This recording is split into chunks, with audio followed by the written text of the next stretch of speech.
To correctly predict the outcome of the referendum. Many analysts, polls and pundits had claimed that Britain was likely to remain in the EU. And for more on this, BrandsEye CEO Kloppers joins me now from our Cape Town studios. A very good evening to you, sir. Thank you so much for joining us. Now, briefly tell us, how in the world did you manage to correctly predict Brexit while many others got it completely wrong? Well, it's a good question. Thanks. It's great to be on the show with you.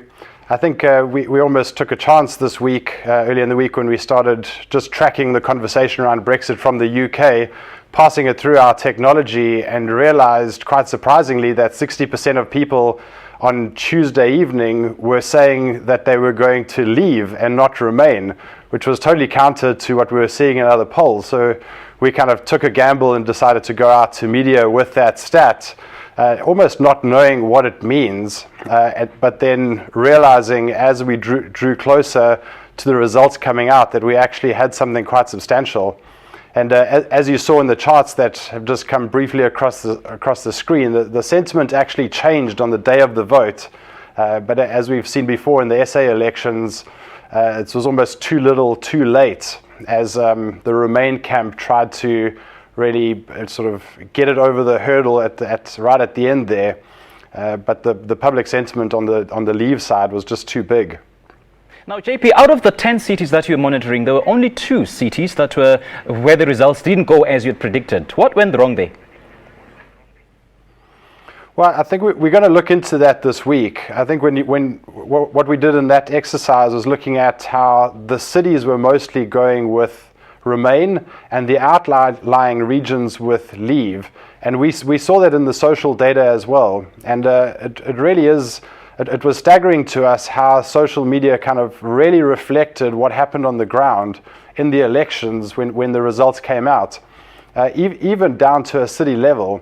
And it really is the coming of age, if you like, of social media, where we saw working class people and just people on the street, that their votes and their conversations on social media aligned.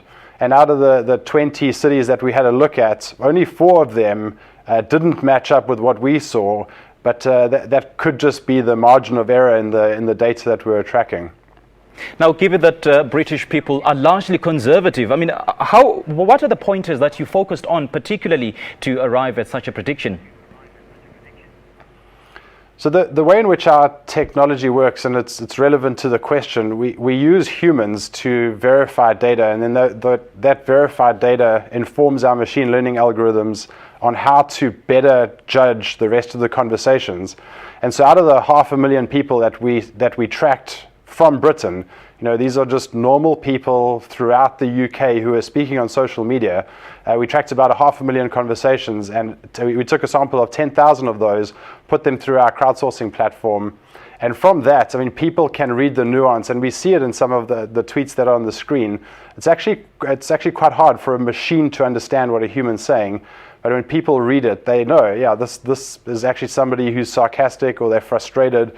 And so we use that kind of really accurate read of a person verifying the information, and we can do that en masse throughout the world to be able to use that to inform our numbers that we put out.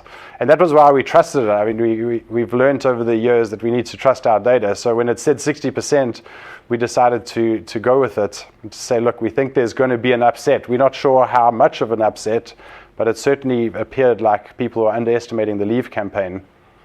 And one of the fiercest criticisms of social media is that it is largely unrepresentative of the general populace.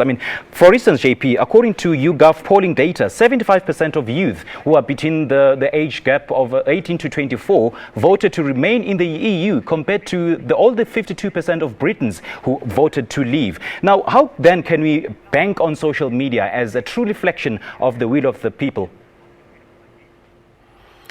I think just by its sheer size, it's not a small sample of people. We're talking about 500,000 people just from the UK on social media.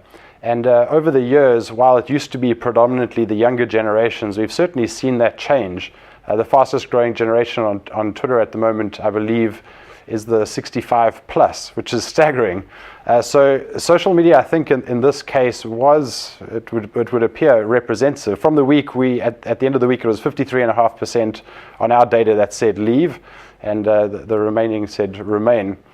So I don't think it's just the young people. I think more importantly, what we saw here was this kind of play between the younger generation and the older generation, where the younger generation were saying remain, and that they now have to live with a decision of the older generation that have made this call to leave. But even that, I think it's worth just pausing to think about just what that means, because we're seeing it play out in other parts of the world. We're seeing it play out in South Africa. We're seeing it play out in the US, where people are frustrated at having to go through the same pain again. So in the UK, we saw the older generation voting leave, and I wouldn't necessarily say it was the older generation. I would say it was, as we saw, the outlying regions, which is the working class and lower class people where the threats didn't kind of materialize, or they didn't internalize with them, because they thought, well, we're already going through economic pain right now, and so the threats of economic pain in the future don't work for us. We want to see real change. And that's the voice of social media, is saying we want to see real change. And we're going to see it in the South African elections as they come up. We'll see it later in the year in the US as well.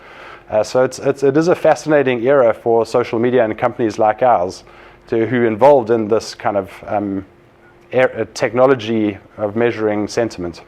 Now, speaking of South African elections, have you started to collect data on the upcoming government elections in South Africa? And if yes, what are you seeing at the moment?